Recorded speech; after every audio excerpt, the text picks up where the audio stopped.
Hello all, Orly Wahba here, founder of Abraham's Legacy and Netillah.com. And welcome to day number 1 of the Netilat Yadayim Chanukah Challenge.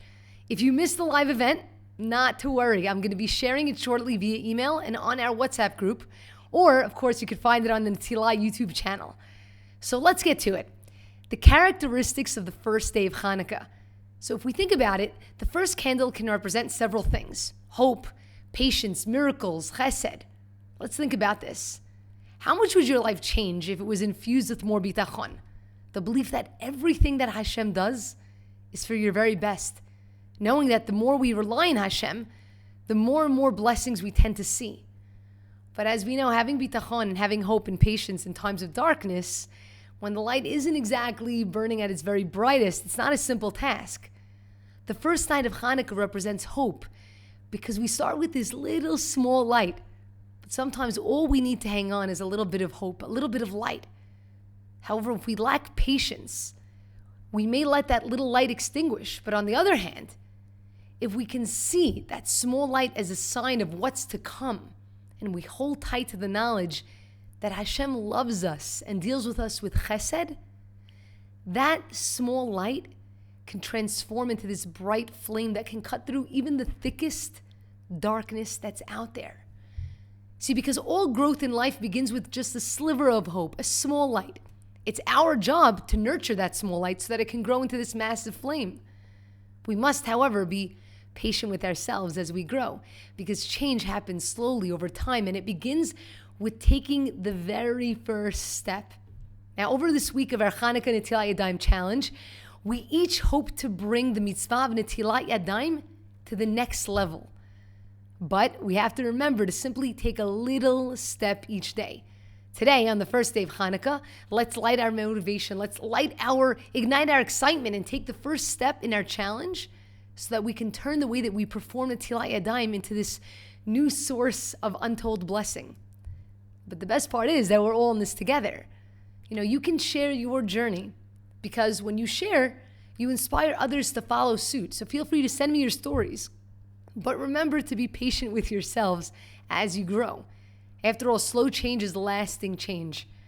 And just like more candles and light are added to our Chanukiah with every single passing day, more light is also going to be flowing into our lives over these next 8 days. Think about this. There was only one pitcher of oil hidden in the Beit HaMikdash. Could you imagine the miracle of miracles to find one last remaining jar of oil in the Beit HaMikdash after so much destruction, trauma, avodah zarah that the Greeks left there? And the oil that was supposed to last for only 1 day, Hashem miraculously made it last more than 7 days. So we might ask the question, so why do we celebrate 8 days of Hanukkah if only 7 days were miraculous? It's because even the first day was miraculous. It was a miracle of nature that Hashem made the oil burn in the first place to begin with. You see, that first day, that one light, that first light, that hope, it provides us with hope. It's a new beginning, that first light, and a miracle. Isn't it amazing that when we trust Hashem, the impossible suddenly transforms to a realm of unlimited possibility? That one candle that turns into 8 incredible days. Okay, now it's time for our exercise. So here's what you're going to do. You're going to set aside even as little as 3 minutes for yourself. Okay, this is a time that no one can disturb you. And simply open your eyes and just look deeply at the first Hanukkah candle. Or if you want, you could go for a walk and observe all the Chanukiahs that are around you. But what you want to do is you want to focus on the light. Focus on all of the berachot that you have in your life during that time. See, today we've learned how Netilat Yadayim brings many benefits to our body, our soul, our mind. Now, focus on the practical ways that you can and that you will infuse the mitzvah of Netilat Yadayim into your life over these next 8 days. So what you want to do is start by asking yourself, how do you currently do Netilat Yadayim? If you do it at all, when do you do it? Are there any new occasions to do Netilat Yadayim that you just discovered today and that you're not performing yet? Once you do that, you can also think about all of the specific occasions when we're supposed to wash our hands or perform the mitzvah of Netilat Yadayim. I'll give you a few examples. For example, after sleeping in the morning is the first thing that we do, or before eating bread, after eating bread, before eating dipped fruit or vegetables, after touching parts of the body that are dirty or customarily covered, or your shoes when you're leaving the bathroom, or perhaps that's connected to Asher Yatzar, or when you're in the mikveh, or when you're leaving a cemetery after cutting your hair or nails to remove tumat met.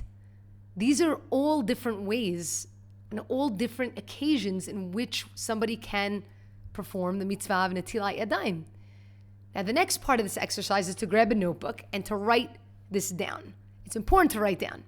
What do you want to write down for yourself? Write down which occasion of performing the mitzvah of Netilat Yadayim brings you the most simcha. And then write one after the other. Choose a few of them. You could choose 1 to 3 of them, from your favorite to maybe your least favorite, okay? Maybe write 3 of them. And meditate a little bit under each category, but don't be too hard with yourself. Keep the focus on those occasions that you feel the most connected to. Once you do that, now is the time to set a goal. And we're going to set this goal together, because at the end of the day, the objective is to focus on one of the occasions that you say Netillah and take it one step higher than you performed it until now. Or if you haven't done Netillah at all, to just choose one occasion and to actually start doing it. It's about taking small steps. You have the ability to do this. And just imagine the untold berachot that are waiting for you. As I mentioned, it's known to bring abundance, health, fertility, substance, blessing into our lives. The next part of this, after the Netilat Yadayim challenge and focusing in on that, even if it's one time a day, the next part is a Tehillim read. So we created a dedicated Tehillim circle in the Abraham's Legacy app. And the link to that, you got in your email. It's in the WhatsApp group as well that you can click into. So now our time is to bring more berachot into our lives by connecting to Tehillim in our Chanukah challenge circle in the Abraham's Legacy app. And like I said, you can find the link below. What you could do is choose any time of the day to head into the circle. You could do this whenever you want. You could do this as often as you want. It might be best, in my opinion, to set aside a few minutes right after lighting the candles, because you just finished lighting the candles, you're focusing on the candles, and that could be a great time for you to connect to Tehillim. And when you read in the circle, you're going to be adding to the circle count. And you can also see where you stand on the circle leaderboard, how much you've read daily, weekly. And let's see together how many books we have the ability to complete in these 8 days of Hanukkah in unison. Now, you might not have a smartphone. That's fine, not to worry, okay? You're still welcome to take part in this by simply reading from a Tehillim book. Now, the person who completes the most Tehillim in the circle on the group by Sunday evening is going to win their very own 100% pure copper Netillah cup, so that you could bring your mitzvah of Netilah to an even higher level and have an incredible Hidur mitzvah. I wish you all b'hatzlacha, and enjoy the rest of the content that we'll be posting throughout the course of this week from wonderful motivational speakers, educators, rabbis, Rebbetzins, who are going to be sharing their insights, especially for our Netilat Yadayim Chanukah challenge. And of course, if you have a story, feel free to share, and I'll share it on the group as well. Chanukah Sameach. Thank you all for participating.